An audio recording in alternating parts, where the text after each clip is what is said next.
In this year of living by heart, which is our spiritual path this year, we will be using some of the same music many times and some of the same words, because living by heart means to know it by heart. In the book of Psalms, there's this wonderful phrase, "How goodly it is and how pleasant for friends to dwell together." Isn't that the truth? It's so ancient that it's even in Hebrew. Hine ma tov u'manayim shevet achim gan yachad. And so as we gather our hearts together, we listen to the choir sing that lovely song so that we may remember ever by heart how goodly it is and how pleasant for friends to dwell together.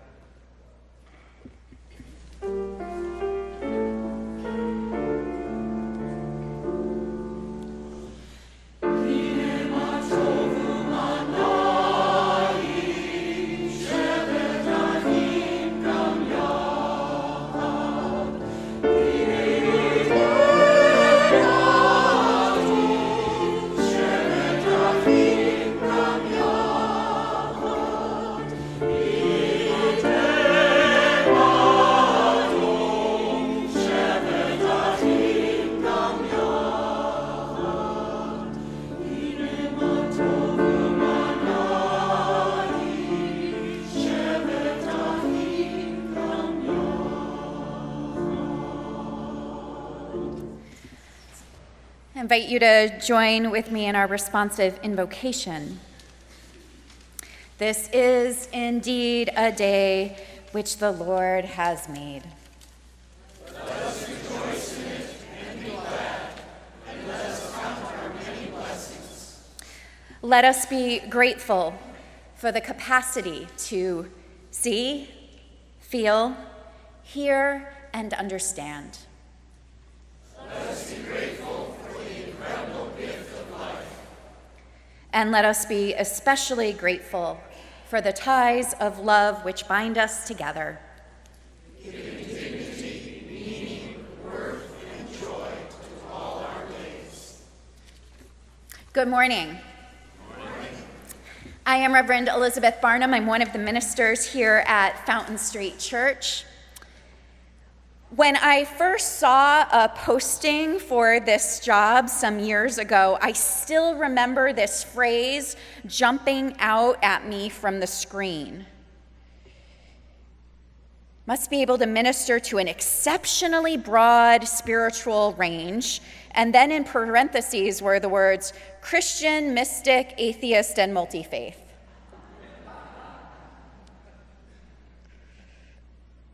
So how does a youngish woman with New England congregational roots, a teacher and ordained minister like me, end up in a place like this? Well, that's a much longer story than we have time for today. Yet the exceptionally broad spiritual range is a huge part of it. What makes this place so compelling for me, both professionally and personally, but for so many of you as well.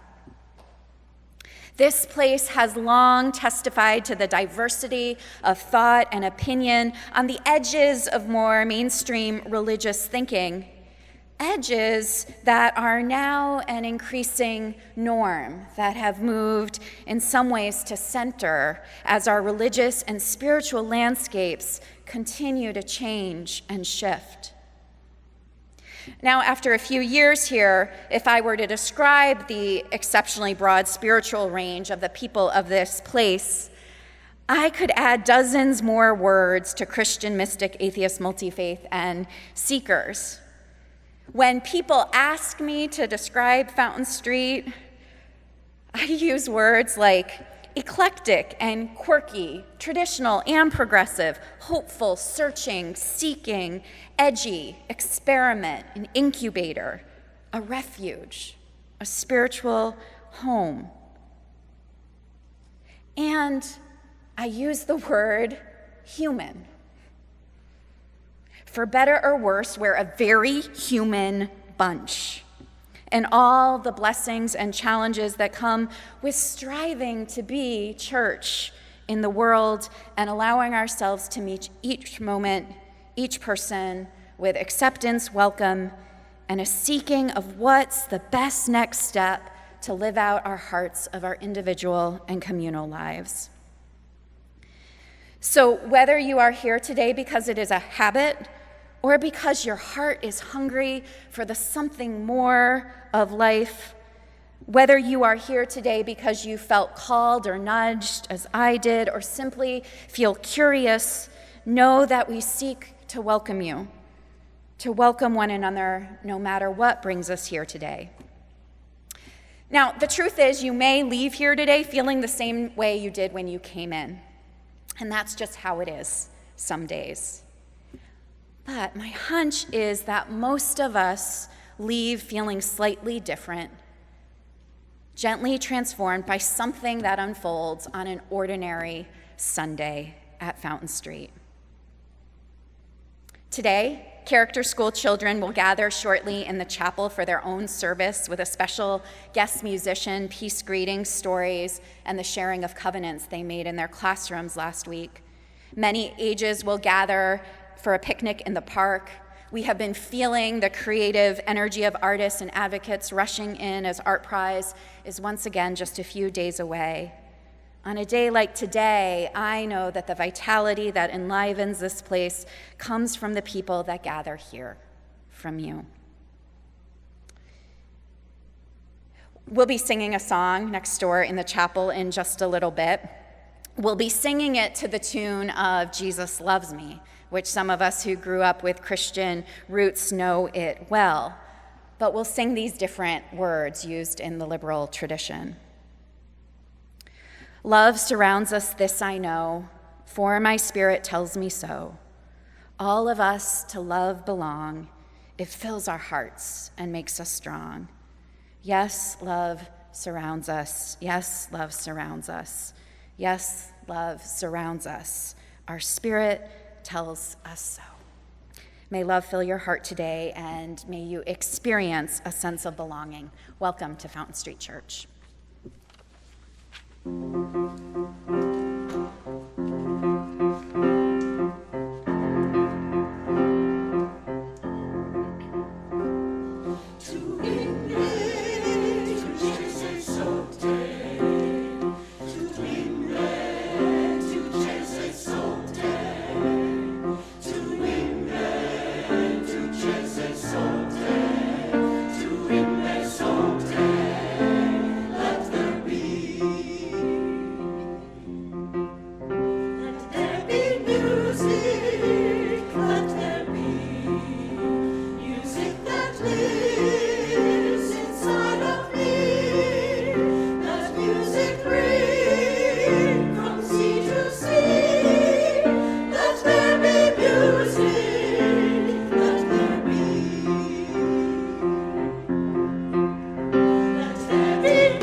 let the robes fool you. This is the most radical bunch we got in the church right now. Last week they were in the front, now they're over to the side. They might be up in the balcony next week. You never know where the choir is going to turn up. But where they turn up, good things happen. A lesson, or a reading or lesson, in the Protestant tradition from which we arose and to which we are loyal in many respects. Among other traditions, it is customary to read something that has some kind of authority. In most churches, it would be Scripture, Bible, some parts of it more holy than others, certainly. This morning, though, and because it's Fountain Street Church, as I have done many times, I lift up a great piece of literature. That is to say, something that has authority by virtue of the truth it tells us about ourselves. And because this is a year of living by heart, I've endeavored, if not perfectly successfully, to commit this to memory. I believe that you should remember things without having to read them. They should belong inside of you. This poem is by Langston Hughes, great poet from the Harlem Renaissance, a gay man that was not evident at the time, who spoke in a simple-sounding voice but with great depth. Since I'm talking about our political life, his comments on the nation seem especially apt. Let America be America again. Let it be the dream it used to be. Let it be the pioneer on the plain, seeking a home where he himself is free. America was never America to me. Let America be the dream, the dreamer's dream. Let it be that great strong land of love where never kings connive nor tyrants scheme, that any man be crushed by one above. It never was America to me. Oh, let my land be a land where liberty is crowned with no false patriotic wreath, but opportunity is real and life is free. Equality is in the air we breathe. There's never been equality for me, nor freedom in this homeland of the free.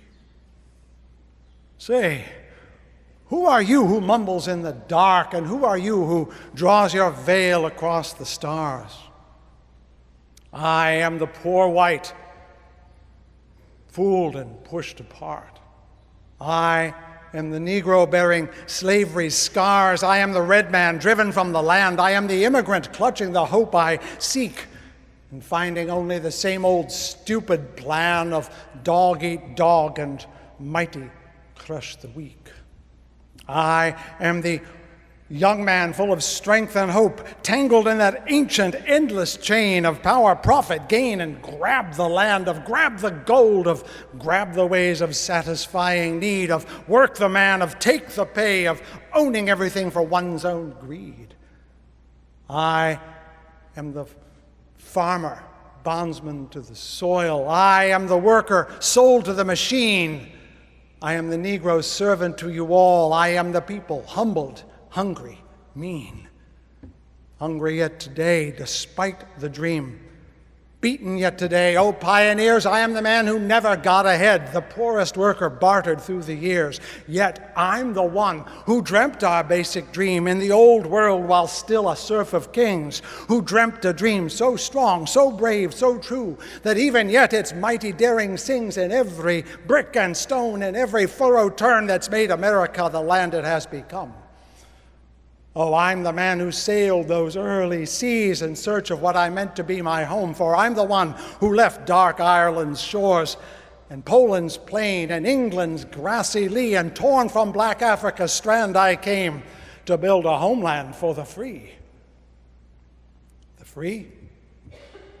Who said the free? Not me. Surely not me.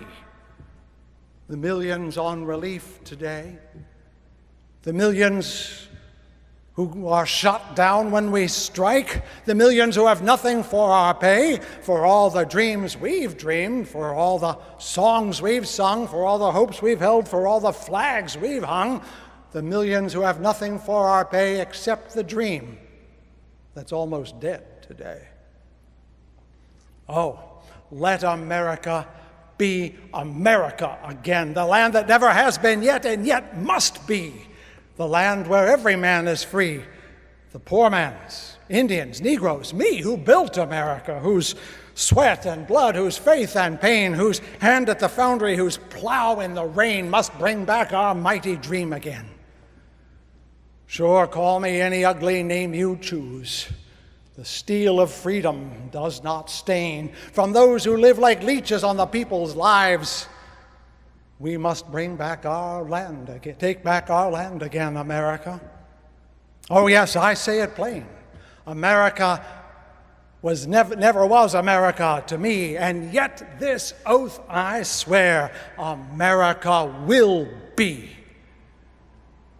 Out of the rack and ruin of our gangster death, from the rape and rot of our graft and stealth and lies, we, the people, must take back our land again. The plants, the mines, the rivers, the mountains, and the endless plain, all the stretch of these great green states, and make America again. Thanks be to the Lord, as they say in other churches, for truth has been spoken through the mouth of Langston Hughes.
a modern composer named Arvo Pärt changed the way he was writing music a few years ago and decided he was going to use the character of bells to describe his music.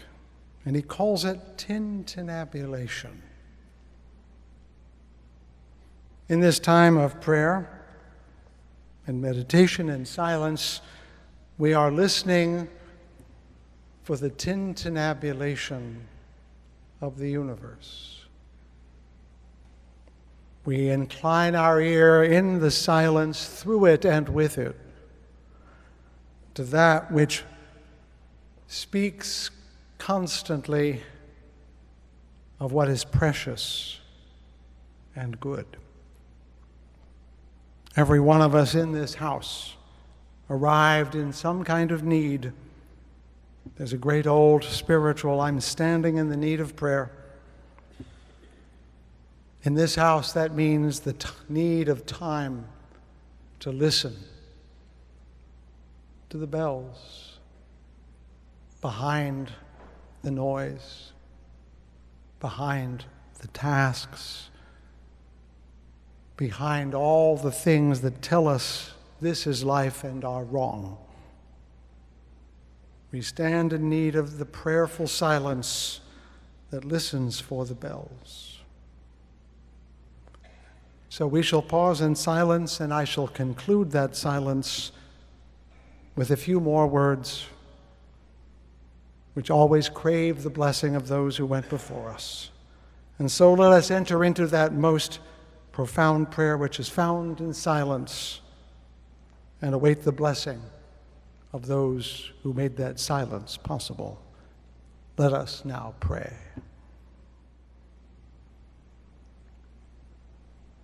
And in the silence, let us lift up the names and memories of those who died at this time in years past.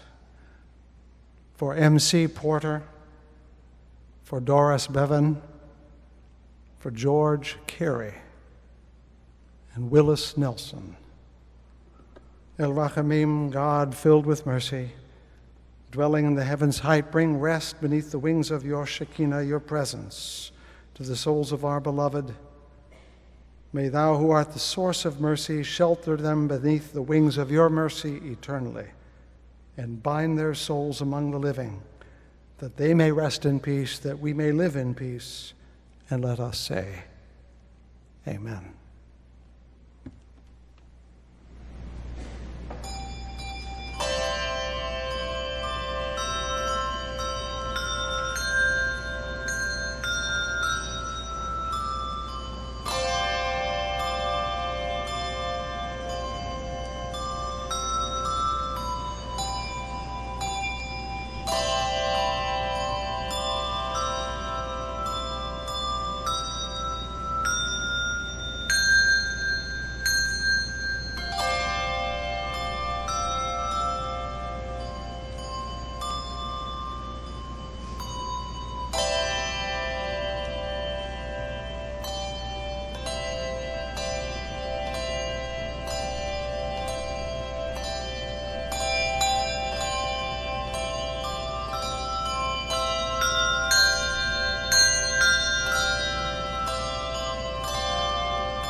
It's hard to believe that until 70 years ago, that tune was virtually unknown outside of the Shaker community.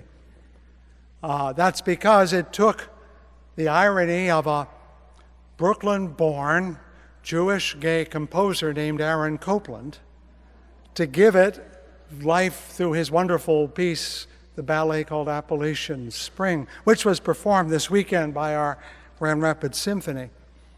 Sometimes our redeemers are the least likely to do the redeeming, don't you think?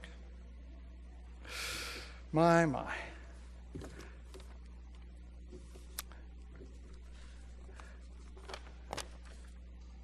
An experiment is what Freud called our country. You saw that at the top of your order of service. Isn't that what he says here? America is the most grandiose experiment the world has ever known. But I am afraid it's not going to be a success.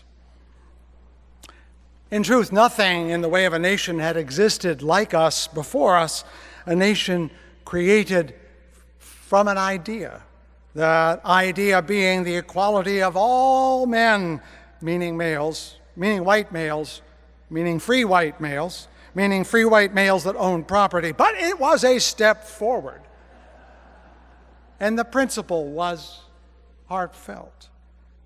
And right now, his estimate, meaning Freud's estimate, that it will not succeed feels like it might be true.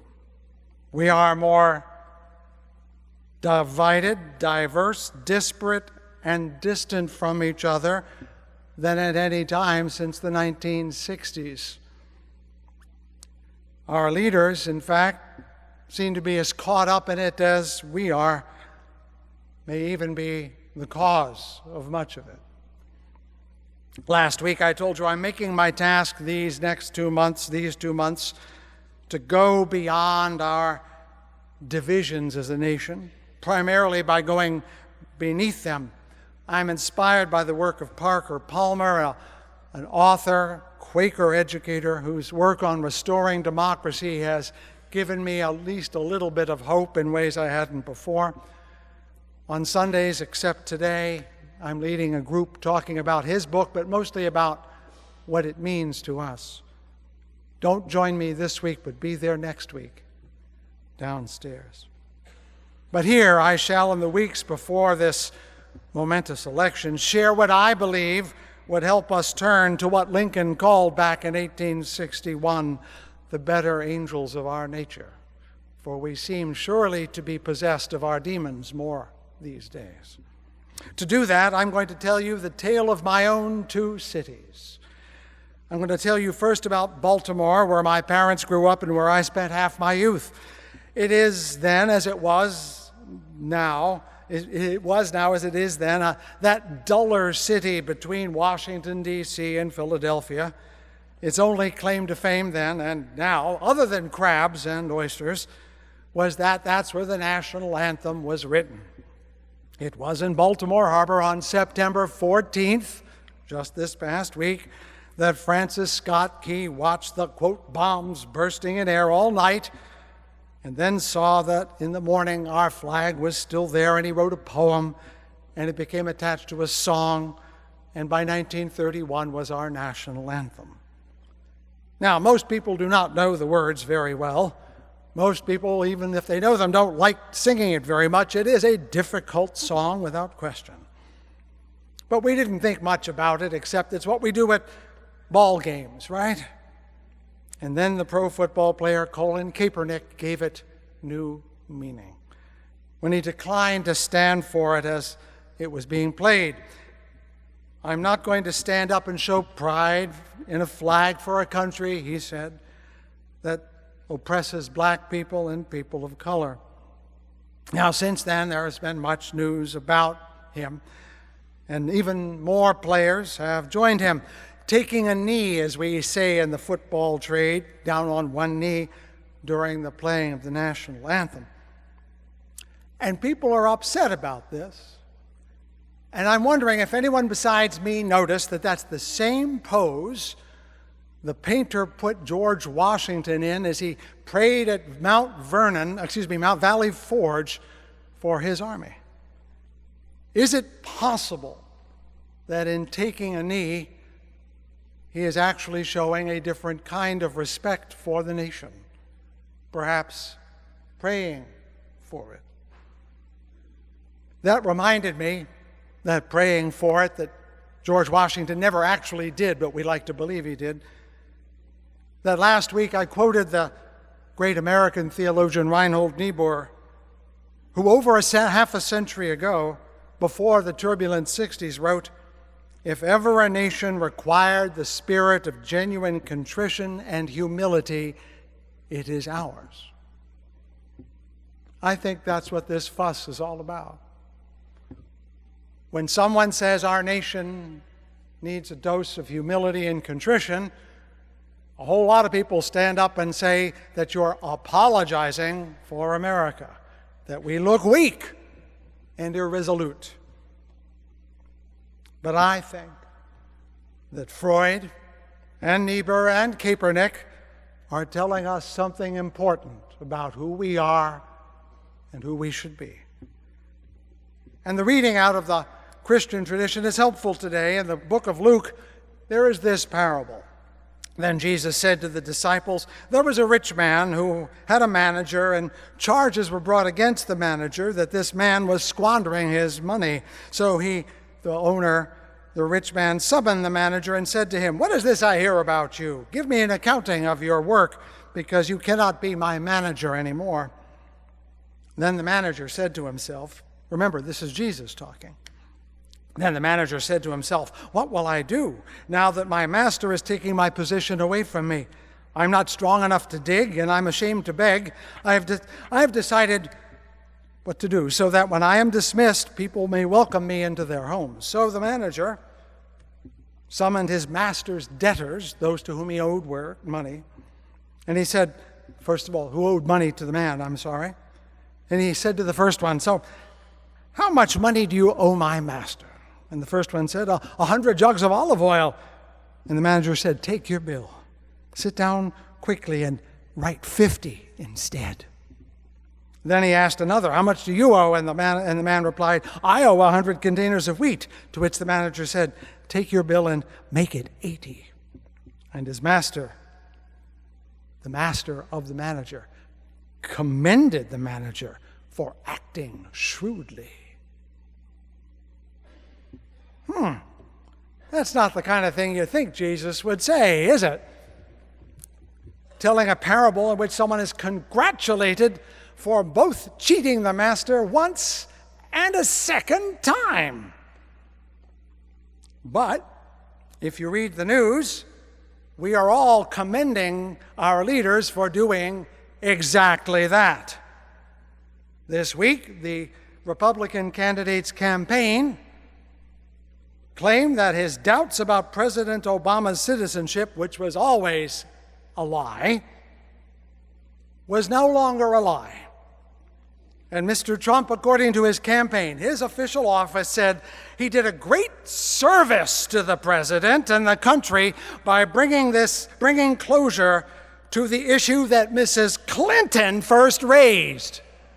Excuse me, that's a manager lying twice to his master, meaning you. And the fact that we are not hearing people call him out on it as a double deception is a shame on us. And if we wonder why we are discouraged, we need only look back to the columnist David Broder, who died some years ago, who in 1973, remember that year, wrote that anyone that wants the presidency so much that he'll spend 2 years campaigning for it is not to be trusted with the office. Am I wrong? We are just now understanding the cost of our political system to us today. And so I'm asking, what can be done to wean us from this demonic brew that makes deceit and lying not only acceptable, but necessary to our leaders? My answer, and I do have an answer, dates back to those 1970s I just mentioned. I was in college then, but I had a younger sibling, my youngest sister, who one Saturday morning, watching her cartoons, introduced me to something called Schoolhouse Rock. You remember it, do you? If you're under 60 and over 40, chances are you remember seeing it. If you're over 60, you remember glimpsing it while your children watched it. If you're under 40, you've missed something wonderful. It was a Saturday morning short cartoon feature that taught math and grammar and social studies with silly songs and cartoons. Love them or hate them, they stick with you, which is the whole point, including the one that I remember now. We the people, in order to form a more perfect union, establish justice, ensure domestic tranquility. You can go along if you want. Provide for the common defense, promote the general welfare, and secure the blessings of liberty for ourselves and our posterity. See, you know this, right? Chances are, if you're over 60, you remember memorizing it without the music. Talk about living by heart. But I know it by heart, and because I know it by heart, I can think about it. And when I think about it, three things came up in this election season. First, the only things we really remember well are those things we know by heart. Songs, quotes, poems that last a lifetime. If you have to Google it, chances are you won't remember it. Whatever gets inside our hearts shapes our lives.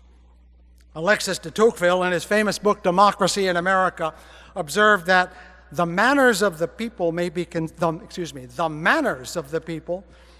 considered one of the great general causes for the maintenance of a democratic republic. What might be termed the habits of the heart. What he means are those patterns of behavior, those common wisdoms they learn as children and use as adults that create a context for democracy to live and breathe. But we no longer live by heart. In our internet-saturated lives, we don't have to remember anything, which means we know nothing, especially about history and civics. We have so focused our educational system on preparing people to be good workers that the idea they should be good citizens has been entirely neglected. Only 9 states out of 50 require high schoolers to know what I was taught when I was in elementary school and in junior high and in high school, about the separation of powers, the difference between federal and state. No wonder today that younger adults blithely say, without knowing they're wrong, that the president passed a bill. The president never passes a bill, can't, won't, and never shall. And do you know that 1 in 3 American adults, 1 in 3, I dare say not so many in this room, can't even name one branch of the federal government? If we wonder why we have so many poor leaders in office, maybe ignorant citizens is one of the reasons they got there. Something else I learned from the preamble. Some years ago it dawned on me, not too many I'm afraid, that the preamble is a mission statement. Think about it. It tells us what the government is supposed to accomplish. We have a mission statement. Organizations have mission statements. The preamble says what our government is supposed to do. The purpose of the Constitution is to form a more perfect union, establish justice. All the instruments of government are to be dedicated to those purposes. No, it does not have the force of law, but it has been used at least once in a major case, and that's where I get to tell you about my other city, which is in fact Grand Rapids.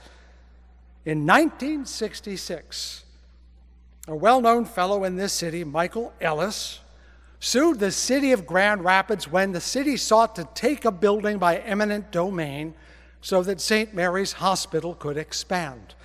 He said that it was an illegal taking, that it did not qualify, and the judge ruled against him in a long ruling that included the following words: the health of the people was in the minds of our forefathers when they wrote the preamble of the Constitution of the United States.